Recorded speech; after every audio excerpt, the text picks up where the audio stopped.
Hello நண்பா நண்பீஸ், I'm Sri. இன்றைக்கி நம்ம டிஎன்பிஎஸ்சி குரூப் 4 இருக்க சிலபஸ் தாங்க பார்க்க போகிறோம். ஆல்ரெடி நம்ம நிறைய டைம் வேஸ்ட் பண்ணியிருப்போம். ஒரு சில பேர் என்ன படிக்கணும், எப்படி படிக்கணும்னு திங்கிங்லேயே இருந்திருப்போம். ஸோ அவங்களுக்காக ஒரு குட்டி வீடியோ தாங்க இது.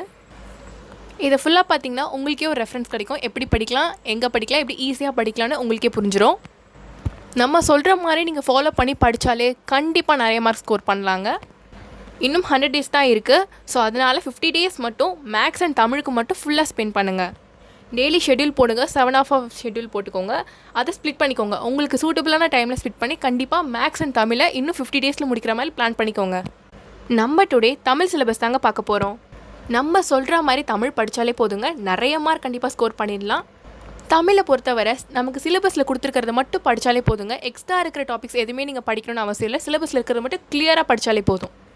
அழகு 1 and 6 இருக்கிற புக் பேக் கொஷின்ஸ் எல்லாத்தையுமே பார்த்துக்கோங்க. எல்லாமே ரொம்ப இம்பார்ட்டண்ட். ஆனால் அழகு கண்டிப்பாக கீழே இருக்க என்னோட நம்பருக்கு மெசேஜ் பண்ணுங்கள். நான் சிலபஸ் கூட சென்ட் பண்ணுறேன். ஏன்னா நிறைய பேருக்கு சிலபஸ் என்னென்ன டவுட்ஸ் நிறையவே இருக்கும். ஸோ இந்த சிலபஸ் பார்த்தீங்கன்னா கண்டிப்பாக உங்களுக்கு ஒரு கிளாரிட்டி வரும், எதெல்லாம் படிக்கணும், எதெல்லாம் விடணும் அப்படின்ட்டு. ஏன்னா ஃபுல் புக்கே நம்மளால் வச்சுட்டு படிச்சுட்டு இருக்க முடியாது பாருங்கள். ஸோ அதனால் இந்த மாதிரி படிச்சிங்கன்னா ஈஸியாகவே இருக்கும். ஈஸியாகவே எல்லாத்தையுமே கவர் பண்ணுற மாதிரி தாங்க இருக்கும்.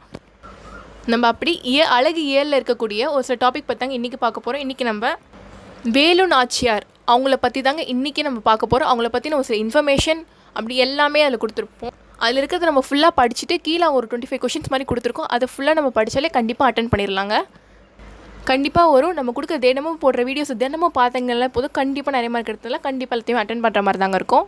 எதெல்லாம் இம்பார்ட்டண்ட்டோ எப்படிலாம் ஈஸியாக படிக்கலாமோ அதை பேஸ் பண்ணி தாங்க நம்ம வீடியோ கிரியேட் பண்ணிகிட்ருக்கோம். நம்மக்கிட்ட எல்லா வகையான பிடிஎஃப் இருக்குது. உங்களுக்கு என்னென்ன டவுட்ஸ் இருக்குமோ கீழே கமெண்ட்டும் பண்ணுங்கள். அதுக்கும் நம்ம ஆன்சர் கொடுத்துட்டு தான் இருப்போம். உங்களுக்கு எதாவது பிடிஎஃப் வேணும்னா கூட கீழே இருக்க என்னோடய நம்பருக்கு மெசேஜ் பண்ணுங்கள். பிடிஎஃப் சென்ட் பண்ணுறோம். அதோட ரேட் வெறும் 55 rupees தாங்க. ஆனால் கண்டிப்பாக படிக்கிற பிடிஎஃப் ரொம்ப ஒர்த்தாகவே இருக்கும். நம்ம கஷ்டப்பட்டு புக்கில் தேடி படிக்கிற இந்த மாதிரி ஈஸியாக நம்ம படித்து முடிச்சுன்னா கண்டிப்பாக எல்லாத்தையுமே இது பண்ணிடலாம். இன்னும் 50 days தாங்க இருக்குது தமிழ் அண்ட் மேக்ஸ் கிளியர் பண்ணுறதுக்கு. ஃபுல்லாக முடிக்கணும் 50 daysல. ஸோ அந்த கோல் செட் பண்ணிக்கோங்க, ஷெட்யூல் போட்டுக்கோங்க. திரும்பி சொல்கிறேன், கண்டிப்பாக ஃபுல்லாக கிளியர் பண்ணுற மாதிரி தான் இருக்கும். சொல்கிற டாப்பிக்கை அப்பப்போ நீங்கள் படித்து முடிச்சிங்கனாலே நம்ம வீடியோ ரெகுலராக ஃபாலோ பண்ணிகிட்டே வாங்க.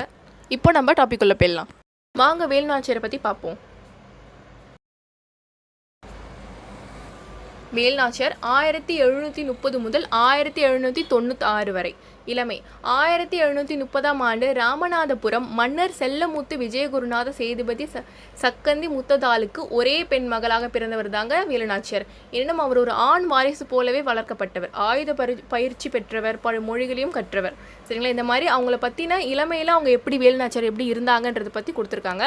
வேலு நாச்சியாரோட சிறப்புகள் அதையும் நம்ம அவங்களோட சிறப்புகள் பற்றியும் இங்கே கொஞ்சம் கொடுத்துருக்காங்க. அருங்காட்சியகம் வேலு நாச்சியார் பயன்படுத்திய ஈட்டி, வாள் முதலானவை எங்கே இருக்குது அப்படின்னு சொல்லிட்டு இங்கே கொடுத்துருக்கோம். இறுதி நாட்கள், அந்த வேலு நாச்சியார் அவர்களோட இறுதி நாட்கள். அப்புறம் சிவகங்கை சீமை வாரிசுகள் அவங்கள பற்றி இது ரொம்ப முக்கியங்க. இதை நீங்கள் பார்த்தாலே போதும், கண்டிப்பாக நீங்கள் 1 markல கேட்க நிறைய வாய்ப்பு இருக்குது. இதெல்லாம் சிவகங்கை சீமை வாரிசுகள் 1728 அப்படியே நமக்கு முக்கியமானலாம் கொடுத்துருக்காங்க.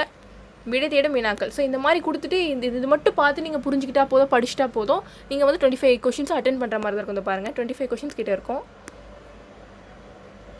இப்போ ஃபார் எக்ஸாம்பிள் ஃபஸ்ட் கொஷின் எடுத்துக்கோங்களேன்.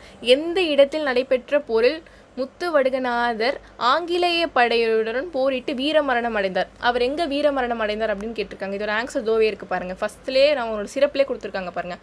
காளையர் கோவிலில் நடைபெற்ற போரில் அப்படின்னு கொடுத்துருக்காங்க. அப்போ இதோட ஆன்சர் என்ன? ஆப்ஷன் என்னங்க? செகண்ட் ஆப்ஷன், காளையர் கோவில். இதாங்க ஆன்சர். இந்த மாதிரி ஈஸியாக நீங்கள் ஒரு டாபிக் எடுத்து படித்து ஈஸியாகவே நீங்கள் அந்த 25 கொஷின்ஸுமே அட்டன் பண்ணிடலாம். ஸோ அந்த மாதிரி ஈஸியாக தான் கொடுத்துருக்கோம். இது உங்களுக்கு புரியும் நினைக்கிறேன். இந்த பிடிஎஃப் வேணும்னா கீழே நம்பருக்கு மெசேஜ் பண்ணுங்கள், பிடிஎஃப் சென்ட் பண்ணிடலாம். வேலு நாச்சியாரை பற்றி ஈஸியாக அவங்களுக்கு அந்த புக்கில் இருக்கிறத ஃபுல்லாக நம்ம எடுத்து இந்த மாதிரி ஈஸியாக கொடுத்துருக்காங்க. நீங்கள் ஈஸியாக கொஷின்ஸ் அட்டன் பண்ணுற மாதிரி இங்கே கொஷின்ஸை கொடுத்துருக்கோம்.